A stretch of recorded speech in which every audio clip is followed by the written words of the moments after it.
السلام علیکم ورحمۃ اللہ وبرکاتہ۔ اللہم صلی علی سیدنا و مولانا محمد وعلی آل سیدنا و مولانا محمد وبارک وسلم۔ الحسان اکیڈمی کے چینل سے آپ سے مخاطب ہوں، سید اجاز شاہ کاظمی۔ بہت سارے ہمارے دوستوں نے کمنٹس میں سوالات پوچھے ہیں۔ اصل میں بہت پہلے ان کا جواب دے دینا چاہیے تھا، لیکن مصروفیات بہت زیادہ تھیں، کوئی اس طرح کا موقع نہیں مل سکا کہ ان کا جوابات ہم عرض کرتے۔ لیکن آج ہم نے سوچا کہ مختلف دوست جو ہیں وہ جنہوں نے سوال کیے ہیں، تو ان کے سوالات کے جوابات مناسب انداز سے ان کو مل جائیں۔ تو اس میں اپنے بھائی حافظ عاصم صاحب سے میں گزارش کروں گا کہ وہ سوال کیا ہیں وہ ذرا مجھے بتاتے رہیں تاکہ میں ان کو انشاءاللہ جواب۔ بسم اللہ الرحمن الرحیم۔ یہاں پر پہلے جو ایک عبدالواسع صاحب نے پوچھا ہے کہ نعت کے لیے کون سا وقت جس میں ہم اگر پریکٹس کریں تو بہترین انداز میں ہمارا گلا بنے گا، آواز بنے گی۔ تو ایک یہ عبدالواسع صاحب نے بھی یہ سوال کیا ہے، قاری وقاص واسفی صاحب نے بھی یہ سوال کیا ہے، اور بھی کافی احباب نے اسی سوال کو کیا۔ پہلے یہ اگر حل کروا دیں۔ اس کے بعد ایک اور سوال کیا ہے، قاری صاحب پوچھتے ہیں کہ مشق کرنے کے لیے جو ہم تلاوت کرتے ہیں قاری حضرات، تو اس کے لیے بھی یہ جو ٹپس بتا رہے ہیں یہ کام آنے والے ہیں یا نہیں۔ اور اس کے علاوہ بہت سارے احباب نے پوچھا ہے کہ گلے کو صاف کرنے کے لیے کون سا طریقہ، یہ بتا دیں۔ جی، عبدالواسع صاحب، واسفی صاحب اور دیگر قرائے اعظام اور دیگر احباب جو اس سوال کے ساتھ ریلیونٹ ہیں، جو اس سوال کے ساتھ متعلق ہیں، تو ان کے لیے پہلی بات یہ ہے کہ وقت کا آپ نے پوچھا ہے، تو سب سے جو بہترین وقت ہے وہ بالکل صبح سویرے کا وقت ہے۔ صبح جو ہے فجر کی نماز آپ پڑھیں، اور اس کے بعد جو ہے نا وہ آپ ایک تو نہار پیٹ ہوتا ہے، خالی پیٹ ہوتا ہے، اور دوسرا جو ہوتا ہے نا وہ آپ جب سوتے ہیں تو آپ کی انرجی جو ہے وہ کافی سیو ہوتی ہے، اور آپ انرجیٹک انداز سے صحیح مطلب فریش ہو کر اچھے توانائی کے ساتھ آپ اپنی پریکٹس کو کر سکتے ہیں۔ تو مشق کرنے کے لیے اچھا یہ بھی آپ سے عرض کروں کہ مشق چاہے تلاوت کی ہو یا نعت کی ہو،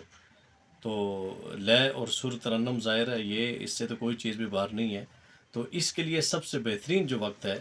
وہ یہی وقت ہے، صبح کا وقت ہے کہ آپ نے جو ہے وہ اس میں مشق کرنی ہے نعت کی یا تلاوت کی۔ اور اس میں جو ہے وہ اس کا جیسے بار بار آپ کو طریقہ بتایا کہ اس میں کوشش کریں کہ مشق آپ جو ہے نا وہ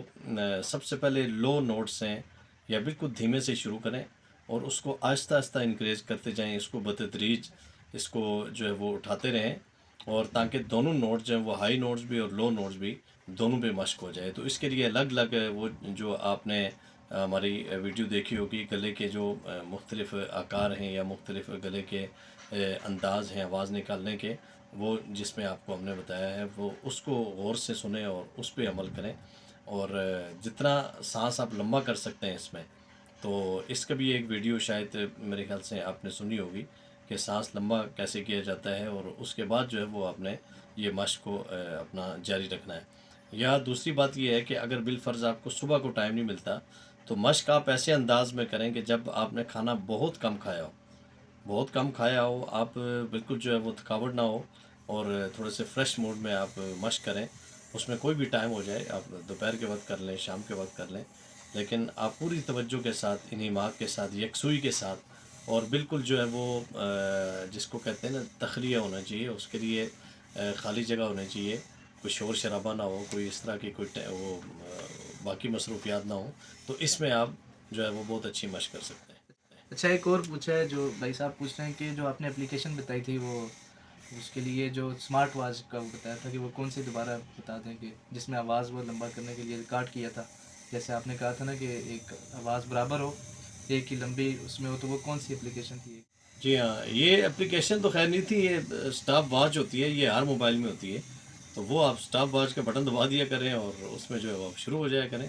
کہ آپ کتنے سیکنڈ تک آپ اس اور کو اکیڈمی کی لوکیشن بھی وہ کر پوچھی ہے سکتے ہیں۔ بہت سارے، اب آپ نے اکیڈمی کہاں پہ؟ جی اکیڈمی کی لوکیشن جو ہے وہ اب آپ نے پوچھی ہے، تو ہمارے ساتھیوں نے، انتظامیہ نے آپ کو بارہا بتایا ہے، بلکہ آپ کے پاس جو پوسٹر آتا ہے اس پہ وہ لکھا بھی ہوتا ہے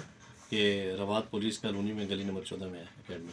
اس چینل کو دیکھیں بھی، سبسکرائب بھی کریں۔ انشاءاللہ اس میں ٹپس بھی آپ کو ملیں گے، اور اس میں آپ کو جو ہے وہ کلام بھی ملیں گے انشاءاللہ۔ یہ ریسنٹلی انشاءاللہ ایک حج کے حوالے سے کلام حضرت شیخ الاسلام مفتی تقی عثمانی صاحب دامت فیضہم کا، ان کا ایک کلام انشاءاللہ آپ کو اس میں ملے گا سننے کو، اور اس طرح سے باقی بھی انشاءاللہ بتدریج کلام آتے رہیں گے انشاءاللہ۔